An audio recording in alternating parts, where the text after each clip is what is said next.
An unexpected encounter. Malcolm Thruxter stood outside his isolated mountain cabin, cutting an imposing silhouette against the snow-covered landscape.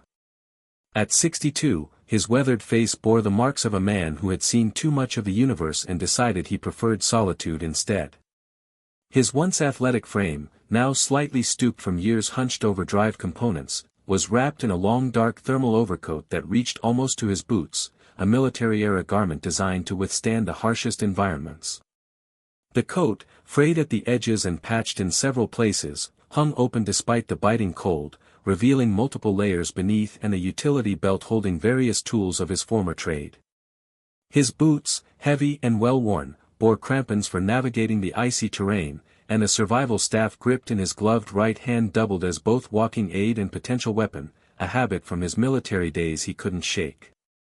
Malcolm had retired to this remote planet, catalogued as LV-439 but locally known as Chillibutt, precisely because it was the sort of place nobody in their right mind would visit. After 28 years as a spatial displacement engineer for the Transgalactic Military Forces, TGMF, he felt he had earned the right to never again hear someone ask him to fix the hyperdrive when what they really meant was, make the coffee machine stop insulting my fashion choices. The log cabin itself was a testament to Malcolm's commitment to anachronistic living, built from actual trees rather than the standard nano-assembled carbon units. A thin wisp of smoke curled from its chimney, promising warmth within. He had constructed it himself by hand as a form of therapy after what the military psychologists had called his incident. As Malcolm surveyed the pristine white landscape, the bitter wind whipping at his long coat, he froze in place. His military training kicked in as he assessed the situation. 3 massive dragons, because there was really no other word for the winged, fire-breathing monstrosities that looked like they had escaped from the cover of a fantasy novel, had surrounded his cabin. Their scales shimmered like fresh blood against the snow, their massive wings partially extended despite the bitter cold. Steam rose from their nostrils, creating an otherworldly effect against the pristine white backdrop of the mountains. "You've got to be kidding me," Malcolm said, adjusting his thermal overcoat. The leftmost dragon, slightly smaller than the others with symmetrical spines running down its neck, lowered its massive head in what appeared to be a gesture of supplication. The contrasting image was striking: Malcolm, a solitary aging human figure with his staff and long coat, facing a beast that could swallow him whole with a single bite. Yet it was the creature that seemed to be begging. The dragon made a sound somewhere between a kettle boiling and a cat being stepped on. "Terribly sorry to disturb you," it said in perfect galactic standard with what Malcolm recognized as a posh Beetlejuice accent, "but we find ourselves in something of a predicament." Malcolm's jaw dropped. The sock that he had been using as an impromptu mitten fell to the snow with a soft plop.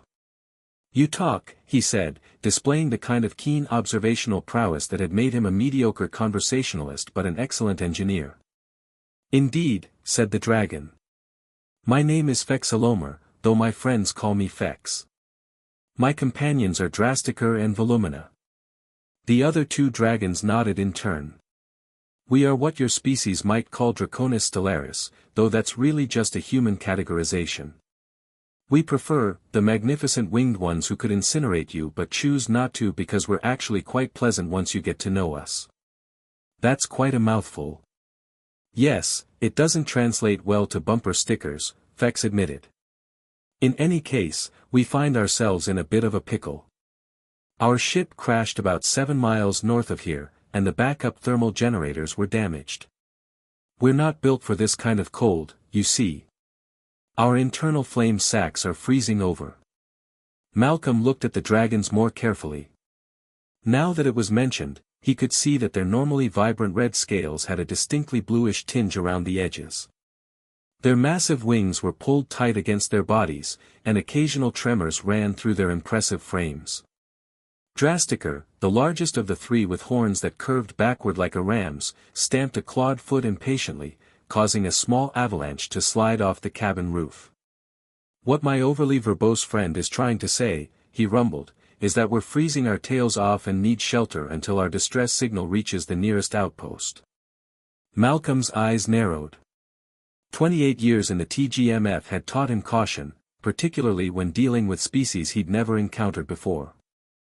And why exactly should I let 3 fire-breathing space dragons into my cabin, the one place in this entire galaxy where I specifically came to avoid anything interesting happening?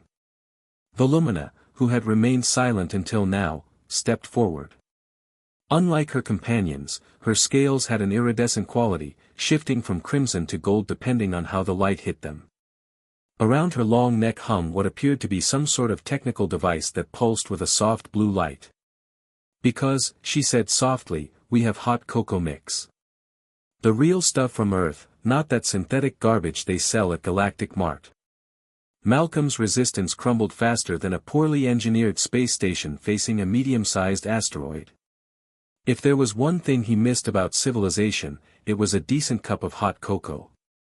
Fine, he sighed, gesturing toward his cabin. But if any of you burn my furniture, shed scales on my carpet, or try to add me to your horde, I'm pushing the big red button I installed specifically for unwanted visitors. You have a big red button? Fex asked, sounding impressed. No, Malcolm admitted. But I've always wanted to say that. As Malcolm led the 3 shivering dragons toward his cabin, he couldn't help but wonder how exactly they were all going to fit inside. The cabin, while not tiny, had been designed for one reclusive human, not 3 enormous dragons. Tight quarters and hot cocoa. As it turned out, fitting 3 massive space dragons into a human-sized cabin required some creative problem-solving. Perhaps if we just... Fex began, trying to squeeze his bulk through the doorway. The wooden frame creaked ominously. Stop! Malcolm shouted. You'll destroy the entire structure. The 3 dragons exchanged worried glances, their scales now taking on an even more alarming blue-purple hue in the cold. Malcolm sighed and pinched the bridge of his nose, a gesture that had become habitual during his years of solving impossible engineering problems for impatient military commanders. All right, new plan, he declared. The storage cellar. Malcolm led them around to the back of the cabin where a large metal door was set into the mountainside. He punched a code into the keypad, and the door slid open with a mechanical hiss, revealing a space much larger than the cabin itself, a repurposed military bunker that Malcolm had discovered during construction and decided to keep as a workshop. This is where I keep my projects, he explained as he flipped on the lights. The cavernous space illuminated, revealing a veritable museum of half-completed inventions, salvaged spacecraft parts, and tools organized with military precision. Fascinating, breathed Volumina, her eyes wide as she took in the unexpected technological treasure trove. It's not warm, Malcolm warned, but it's out of the wind and I can rig up some heat lamps. The dragons carefully filed into the bunker, their massive scaled bodies barely fitting through the reinforced doorway. Once inside, they arranged themselves in a circle, their wings tucked tightly against their bodies. Thank you, Thruxter rumbled, his deep voice resonating within the metal-walled space. We are in your debt. Malcolm waved away the thanks and began pulling heat generators from various storage containers. His fingers, once nimble enough to recalibrate a quantum oscillator in zero gravity, now worked with practiced efficiency despite his age. So, he said as he worked, you mentioned a ship. I didn't think dragons needed spacecraft. Fex let out a sound that might have been a laugh. A common misconception. We're not mythological creatures, despite what your ancient texts might suggest. We're simply evolved for different environments. Our homeworld has a much higher oxygen content and significantly warmer climate, Volumina added, removing the device from around her neck and placing it carefully on the floor. Upon closer inspection, Malcolm could see it was some kind of communication array. Our internal flame organs developed as a natural adaptation. And the wings? Malcolm asked, connecting power cells to the heat generators. Vestigial, mostly, Thruxter admitted with what seemed like embarrassment. Though they help regulate our body temperature. Or they would, on a planet that isn't a frozen wasteland. Malcolm activated the heat lamps, which bathed the bunker in a warm red glow. The dragons visibly relaxed, their scales slowly beginning to shift back from blue to crimson. Now, Malcolm said, pulling up a stool, about that hot cocoa you promised. Volumina reached into a pouch that Malcolm hadn't noticed before and produced a small metal container. As promised. Earth's finest. An hour later, Malcolm sat on his workshop stool, nursing his third cup of what was undeniably the best hot cocoa he'd ever tasted. The dragons, now considerably more comfortable under the heat lamps, had begun to share their story. "We're researchers," Fex explained. "Part of the Interstellar Cultural Exchange Initiative." "Never heard of it," Malcolm grunted. "It's relatively new," Volumina said. "Formed after the Treaty of New Andromeda. Our mission is to study isolated settlements on frontier worlds." Malcolm's eyes narrowed. "You were studying me?" "Not specifically," Thruxter hurried to clarify. "We were mapping settlement patterns in this sector when our ship experienced a catastrophic drive failure." "What kind of drive?" Malcolm asked, professional curiosity piqued despite himself. "Mark 7 spatial displacement drive," Fex said. "With custom modifications for our unique physiological requirements." Malcolm nearly spat out his cocoa. "A Mark 7? Those aren't even in production yet." "I helped design the prototype." The three dragons exchanged surprised glances. "You're Malcolm Thruxter," Volumina said slowly. "The Malcolm Thruxter?" Malcolm shifted uncomfortably on his stool. "Haven't heard that tone in a long time." "Yes, I suppose I am. But you're a legend in spatial displacement engineering." Fex exclaimed. "Your paper on quantum relativity in hyperdrive matrices revolutionized interstellar travel." "Your disappearance caused quite a stir," Thruxter added. "There were theories you'd been kidnapped by rival corporations or gone into deep space to test experimental technology." Malcolm snorted. "Nothing so dramatic. Just got tired of fixing other people's messes." He drained his cocoa mug. "So your ship has a Mark 7 that's not working, and you're stuck here freezing your, what did you call them? Flame sacks." "That's the situation in a nutshell," Fex confirmed. Malcolm stood up, placing his empty mug on the workbench. His retirement had been peaceful, predictable, and utterly boring. He'd come here to escape the constant demands on his expertise, the endless string of emergencies that only he could solve. And now, 3 dragons with a malfunctioning prototype drive had literally landed on his doorstep. He should tell them to wait for their rescue signal to be answered. He should go back to his quiet cabin and leave them to figure out their own problems. He should absolutely, definitely not get involved. "Show me your ship," he said instead. The crashed ship. The journey to the crashed ship was arduous, even with Malcolm riding on Thruxter's back. The dragon insisted on carrying him, pointing out that Malcolm's human legs would struggle through the deep snow drifts that blanketed the mountain pass. "I haven't carried a human before," Thruxter commented as they trudged through the blizzard. "You're lighter than I expected." "And you're warmer," Malcolm replied, grateful for the heat radiating from the dragon's scales. He'd bundled up in his thermal gear, but the temperature had dropped dramatically as the planet's small sun began to set. Malcolm had rarely ventured this far from his cabin. There had never been a reason to. His weekly supply drone delivered everything he needed, and the whole point of choosing this isolated location was to avoid exploration and adventure. Now, clinging to the back of a space dragon while 2 others flew overhead, he was beginning to question his life choices. "There!" Fex called out, swooping down to land on a ridge ahead of them. "Just beyond those trees." As they crested the ridge, Malcolm saw it, a spacecraft unlike any he'd encountered during his military career. It was sleek and crimson, shaped somewhat like a massive teardrop, with what appeared to be vestigial wings extending from its sides, clearly designed to accommodate its draconic crew. Now, however, it lay half buried in snow, one side crumpled from impact, with dark scorch marks marring its once smooth hull. "That's not what I was expecting," Malcolm admitted as Thruxter carefully lowered him to the ground. "The Ember's embrace," Volumina said with affection. "She's not standard issue. Custom built for our research team." Malcolm approached the vessel cautiously, his engineer's eyes already assessing the damage. The ship had plowed through a stand of trees before coming to rest at the base of a cliff, creating a debris field of broken branches and disturbed snow. Despite the severity of the crash, the main hull appeared largely intact.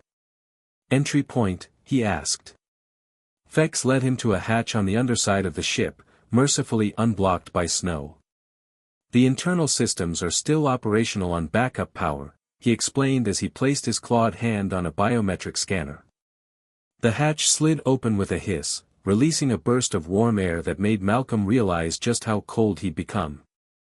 Inside, the ship was a marvel of ergonomic design. Corridors and doorways were sized for dragon passage, with control interfaces designed for manipulation by clawed appendages. Heat radiated from the walls themselves, and soft red lighting gave everything a warm glow. This way, Volumina guided him toward what he assumed was the engine room. "The drive chamber is sealed, but the diagnostic terminals are still functional." The engine room was a disaster. Whatever had caused the crash had clearly originated here. Panels were torn from walls, components scattered across the floor, and a fine layer of crystalline frost covered everything despite the ship's heating systems. "What happened?" Malcolm asked, already picking his way through the debris toward a terminal that still flickered with life. "We're not entirely sure," Fex admitted. "We were in standard transit when the drive began making an unusual resonance." Volumina attempted to compensate, but the fluctuations increased exponentially. "I've never seen anything like it," Volumina added. "The quantum matrix destabilized, but instead of a catastrophic failure, it created some kind of spatial hiccup." "Hiccup," Malcolm repeated flatly. Technical term, Thruxter rumbled with what might have been draconic sarcasm. Malcolm turned his attention to the diagnostic terminal, fingers flying over the interface with practiced ease despite decades away from professional engineering.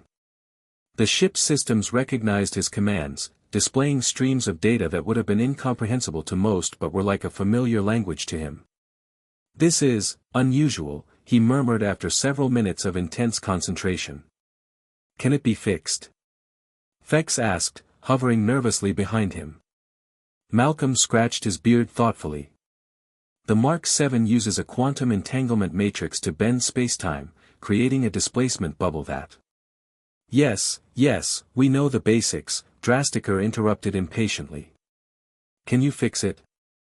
Malcolm shot him an irritated look. "I'm trying to explain that your drive didn't malfunction. It was working exactly as designed." The three dragons exchanged confused glances. "But we crashed," Volumina pointed out. "Because something interfered with the displacement field," Malcolm explained. "Something external. Look at these readings." He pointed to a series of waveform patterns on the display. "These aren't random fluctuations. They're structured, almost like—" "Like what?" Fex prompted when Malcolm trailed off. "Like someone was deliberately disrupting your drive," Malcolm finished, his expression grim. "You were brought down intentionally." A heavy silence fell over the engine room, broken only by the soft hum of backup systems and the occasional ping of cooling metal. "But who would want to crash our ship?" Volumina asked finally. "And why?" Malcolm was about to respond when a new sound cut through the quiet, a high-pitched beeping from the communication array around Volumina's neck that she had retrieved before their trek. "The distress signal," she said, lifting the device. "Someone's responding." But Malcolm's attention had shifted to another monitor, where a proximity alert had begun to flash. "I don't think that's a rescue party," he said, pointing to the screen where multiple signatures were converging on their location. Thruxter moved to a viewport, wiping away the condensation with one massive claw. "Ships," he confirmed. "At least 3 of them. Small, fast, and armed." Malcolm felt a familiar tension settle in his stomach, the same feeling he'd had countless times during military operations when things were about to go very wrong. "We need to move," he said, gathering his gear. "Now." "Move where?" Fex asked. "We can't fly the ship," and we can barely survive outside in this cold. Malcolm headed for the exit, gesturing for them to follow. Back to my cabin. We need to think, and we can't do that while being shot at. As they emerged from the ship into the frigid twilight, Malcolm could see the approaching vessels, sleek black shapes against the darkening sky, moving with the deliberate precision of hunters who had found their prey. "Who are they?" he asked as Thruxter once again lowered himself to allow Malcolm to climb onto his back. "I don't know," the dragon rumbled, "but I intend to find out. Hold tight, human." With a powerful surge, Thruxter launched himself into the air, flanked by Fex and Volumina. As they soared away from the crash site, the pursuing ships adjusted course, clearly unwilling to let them escape so easily. Malcolm's peaceful retirement was officially over. The pursuit. "They're gaining." Fex shouted over the howling wind, his voice nearly lost in the storm that had intensified as darkness fell. Malcolm clung desperately to Thruxter's scaled back, the bitter cold biting through his layers despite the dragon's natural heat. Behind them, the pursuing ships had deployed some kind of energy net, crackling with blue electricity as it spread wider, threatening to ensnare them. "We can't outrun them," Volumina called, her iridescent scales flashing as she banked sharply to avoid a rocky outcropping. "Their ships are built for atmospheric pursuit. We're not." Malcolm's mind raced. 28 years of solving problems under pressure hadn't been entirely forgotten. "The canyon," he shouted, pointing to a narrow ravine that cut through the mountains ahead. "Those ships are too wide to follow." Thruxter needed no further encouragement. With a powerful surge of his wings, he dove toward the canyon entrance, Fex and Volumina close behind. The pursuing ships broke formation, two continuing the direct chase while the third veered off, presumably to find another approach. The canyon was a treacherous maze of jagged rock faces and ice formations, requiring all of the dragon's aerial agility to navigate. Malcolm heard the distinctive whine of energy weapons powering up, followed by the sharp crack of superheated air as shots narrowly missed them. "Who are these people?" Malcolm demanded as Thruxter executed a barrel roll to avoid another blast, nearly dislodging his human passenger. "I have a theory," Volumina called from nearby. "The consortium." "The what?" A bolt of energy struck the canyon wall just ahead, sending a shower of rock fragments cascading down. The dragons weaved through the falling debris with impressive precision. "Black market technology dealers," Fex explained between labored breaths. The cold was clearly taking its toll on the dragons despite their exertion. They'd kill for access to prototype drive technology. "This way!" Malcolm shouted, recognizing a landmark. "My cabin is just beyond that ridge." They burst from the canyon into open air, the cabin now visible in the distance. But their momentary relief was short-lived. The third pursuing ship had circled around and now hovered directly in their path, weapon systems glowing ominously. "I can't feel my wings," Fex gasped, his flight becoming erratic. "The cold is affecting our flame sacs," Thruxter confirmed, his own powerful wing beats growing labored. "We can't maintain flight much longer." Malcolm saw the trap closing around them. The ship ahead, the two behind, and the dragon's deteriorating condition left few options. But then his eyes caught something, a glint of metal half buried in snow near the cabin. "I have an idea," he said, leaning close to Thruxter's ear. "But you're going to have to trust me." The dragon gave a short nod. "What do you need?" "See that metallic structure by the cabin?" Malcolm pointed. "Dive straight for it, as fast as you can.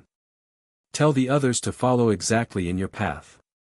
Without hesitation, Thruxter relayed the instructions to his companions and then tucked his wings, plummeting toward the indicated spot with such speed that Malcolm had to bury his face against the dragon's neck to avoid being blinded by the rushing air. The pursuing ships adjusted course, energy weapons charging for what their pilots clearly thought would be the finishing blow.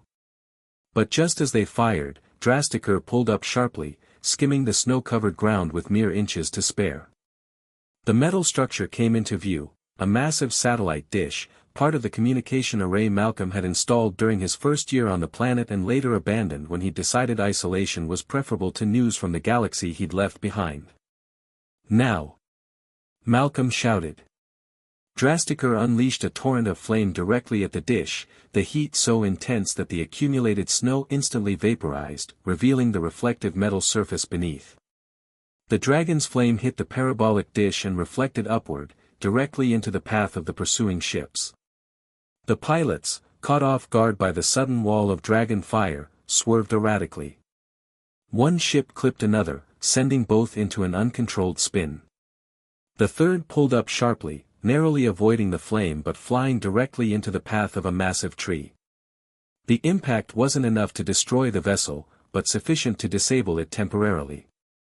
"To the bunker," Malcolm directed as Drasticr landed heavily in the snow, clearly exhausted. Fex and Volumina touched down beside them, their scales now an alarming shade of blue-purple. The four of them staggered through the deepening snow toward the bunker entrance. Malcolm punched in the access code with fingers so cold they could barely function, and the door slid open just as the sound of the pursuing ships regaining control reached their ears. Once inside, Malcolm sealed the entrance and activated the bunker's defense systems, another relic of his military days that he'd installed more out of habit than any expectation of actually needing them. "That won't hold them for long," he muttered, moving quickly to the control panel that would bring the bunker's primary systems online. "These people obviously have resources. What do they want?" Fex asked, collapsing onto the metal floor, wings splayed in exhaustion. "I think I know," Volumina said, her voice weak but determined. She held up the communication device from around her neck. "It's not just the drive they're after. It's this." Malcolm looked at the device more carefully now, noting details he'd missed before, the unusual crystalline structure of its components, the way light seemed to bend slightly around its edges. "What exactly is that?" he asked. Volumina exchanged glances with her companions before answering. "It's a quantum communication node. The only one of its kind. With it, instantaneous communication across any distance becomes possible. Pair that with a functioning Mark 7 drive." Drasticr added. "And whoever controls both could dominate galactic transportation and communication," Malcolm finished, understanding dawning. "You're not just researchers, are you?" Fex sighed, a plume of significantly diminished flame escaping his nostrils. "Not entirely, no. We're also protectors. Assigned to test the technologies in isolation before determining if the galaxy is ready for them." Malcolm was about to respond when the bunker's proximity alarms blared. On the security monitor, figures in sleek black armor were approaching, weapons at the ready. "Time's up," he said grimly. "We need to make a stand." "We can barely move," Drasticr admitted. "The cold has affected us too severely." Malcolm looked around his workshop, at the scattered components and half-finished projects of his retirement years. Then his eyes fell on a particular device in the corner, one he'd been tinkering with more out of nostalgia than any practical purpose. "Maybe you don't have to move," he said, a plan forming. "Maybe we bring the heat to you. The final stand."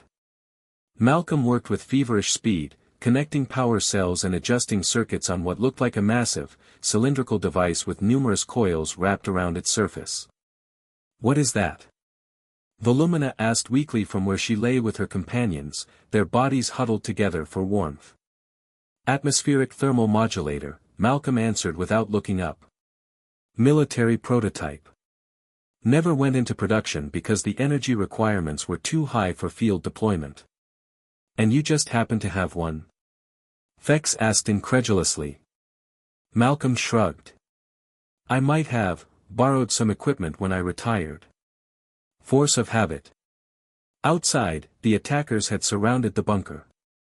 Security monitors showed at least a dozen figures in advanced tactical gear placing what were undoubtedly breaching charges around the entrance.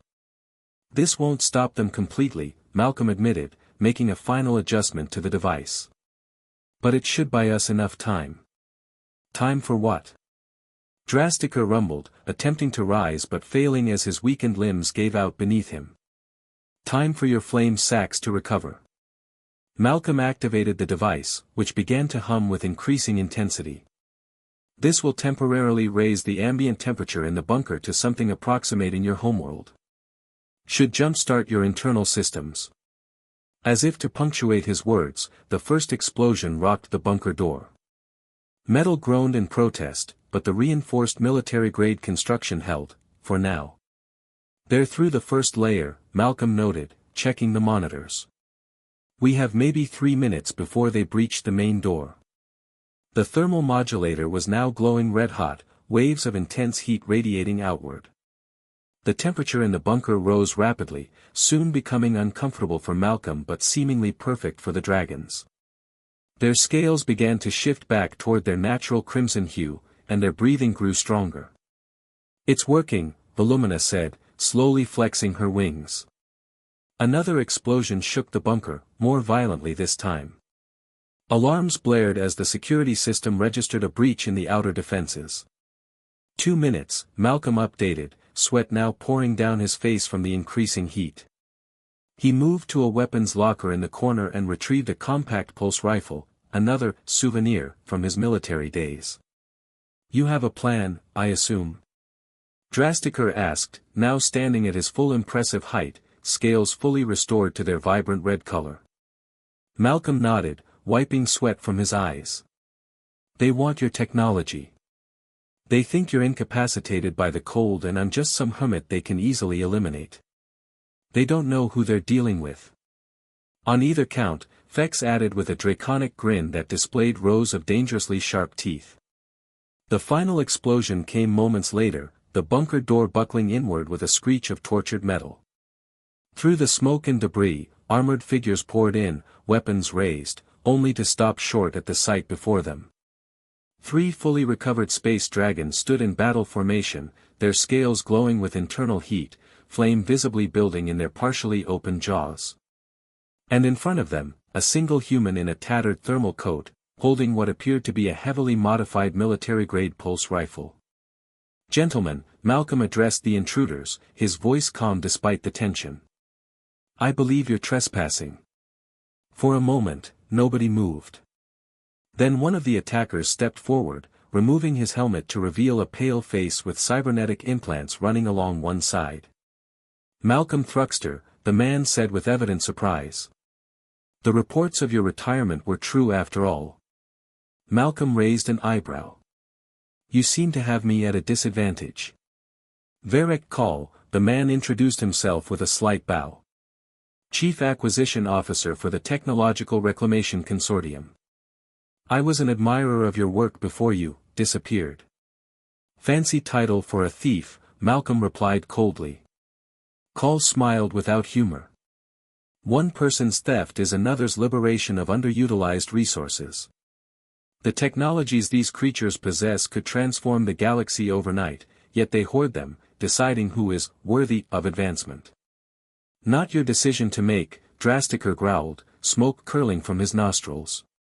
Perhaps not, Kal conceded. But we have the advantage of numbers and position. He gestured to his armed companions. You may have recovered from the cold, but you're still trapped and outnumbered. Malcolm exchanged a quick glance with Volumina, who gave an almost imperceptible nod. About that, Malcolm said, adjusting something on his rifle. Did you know that a Mark 7 spatial displacement drive creates a very distinctive quantum resonance pattern? Kal frowned. What are you? And, Malcolm continued conversationally, if one were to amplify that pattern using, say, a quantum communication node, the resulting signal would be detectable anywhere in the galaxy. Instantaneously. Understanding dawned on Kal's face just as a new alarm sounded, this one coming from Volumina's communication device, which was now pulsing with an intense blue light. You didn't send a distress call, Malcolm explained. You sent a beacon. As if on cue, a deep rumbling shook the entire bunker, so powerful that several of Kal's men lost their footing. It wasn't an explosion, it was something much larger. And it seems, Malcolm finished with a grim smile, that your pursuit caught the attention of their friends. On the security monitors, massive shapes appeared in the sky above the cabin, ships that dwarfed the consortium vessels, their design clearly of the same origin as the crashed Ember's Embrace but on a much grander scale. Call's face hardened. This changes nothing. We'll take what we came for and be gone before. He never finished the sentence. With a speed belying his massive size, Thruxter unleashed a torrent of flame that forced the intruders back toward the damaged door. Fex and Volumina joined in, creating a wall of fire that effectively trapped the consortium forces in the entryway. Malcolm, protected from the worst of the heat by the dragon's bodies, took careful aim with his rifle and fired 3 precise shots. Not at the intruders, but at the structural supports above the breached door. With a groan of protesting metal, the damaged entrance collapsed, sealing the consortium forces outside the bunker. That won't hold them long, Malcolm warned, already moving toward another door at the back of the bunker, one he'd installed as an emergency exit but had never expected to use. It doesn't need to, Volumina said, her communication device now projecting a holographic display. The Guardian fleet has deployed ground forces. The consortium ships are being disabled as we speak. As if to confirm her words, the security monitors showed armored figures, not human, but clearly draconic in design, surrounding the trapped consortium forces. The fighting was brief and decisive. So, Malcolm said, leaning heavily against a workbench as the adrenaline began to fade. Guardian fleet. That sounds a bit more official than researchers. Fex had the decency to look embarrassed. We might have downplayed certain aspects of our mission. We are researchers, Volumina insisted. But we're also tasked with protecting technologies that could destabilize galactic peace if misused. Like instantaneous communication paired with advanced spatial displacement, Malcolm nodded. I get it. Some things the galaxy isn't ready for yet. Thruxter approached Malcolm, towering over the human but somehow managing to appear respectful rather than intimidating. We owe you our lives, Malcolm Thruxter. The Guardian Council will want to thank you personally. Malcolm raised a hand. I appreciate the thought, but I'm retired, remember? All I want is to be left alone with my projects and my peace and quiet. The 3 dragons exchanged meaningful glances. About that, Fex began cautiously. Our understanding of human physiology is limited, but even we can see that someone with your expertise with the Mark 7 drive would be invaluable. Not interested, Malcolm said firmly. I've had my fill of one last jobs and critical missions. I came here to escape all that. And how's that working out for you? Volumina asked gently. From what we've seen, you've built yourself a workshop filled with half-finished projects and spend your days staring at mountains, waiting for something interesting to happen. Malcolm opened his mouth to object, then closed it again. The truth was, his self-imposed exile had grown stifling. The peace he'd sought had gradually transformed into a monotony that left him restless. We're not offering you a job, Thruxter clarified. We're offering you something to care about again. A purpose. And hot cocoa, Fex added helpfully.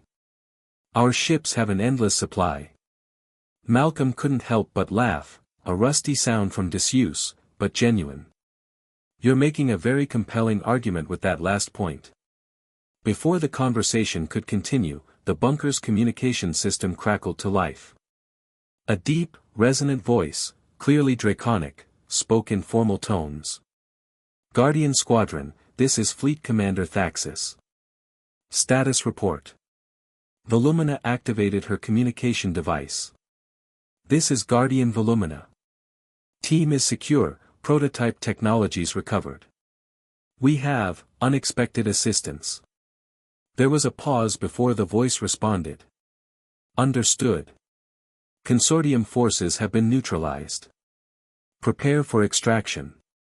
Malcolm looked around his bunker, at the life he'd built for himself after fleeing the complications and demands of his former existence. It had been peaceful, yes, but also lonely and, if he was honest with himself, increasingly pointless. Fine, he said finally. But I have conditions. I'm a consultant, not a soldier. I come and go as I please. And I want my own workshop, bigger than this one. Drastiker's massive scaled face broke into what could only be described as a grin. I think that can be arranged. 2 days later, Malcolm stood outside his cabin one last time, his few personal possessions packed into a small case. The Dragon ship, not the damaged Ember's Embrace, but a much larger vessel from the Guardian fleet, waited on the cleared area nearby, its sleek crimson hull gleaming in the morning light. He looked back at the cabin he'd built by hand, at the mountains he'd thought would be his final view. Then he turned toward the ship, where 3 red dragons waited at the boarding ramp. Second thoughts? Volumina asked as he approached. Malcolm shook his head. Just saying goodbye to retirement. It was getting boring anyway. As the ship lifted off, carrying Malcolm and his new draconic colleagues toward whatever adventures awaited them among the stars, a small smile played at the corners of his mouth. So much for peace and quiet. But perhaps, he reflected as Fex handed him a steaming mug of the promised hot cocoa, some interruptions were worth the trouble. The end.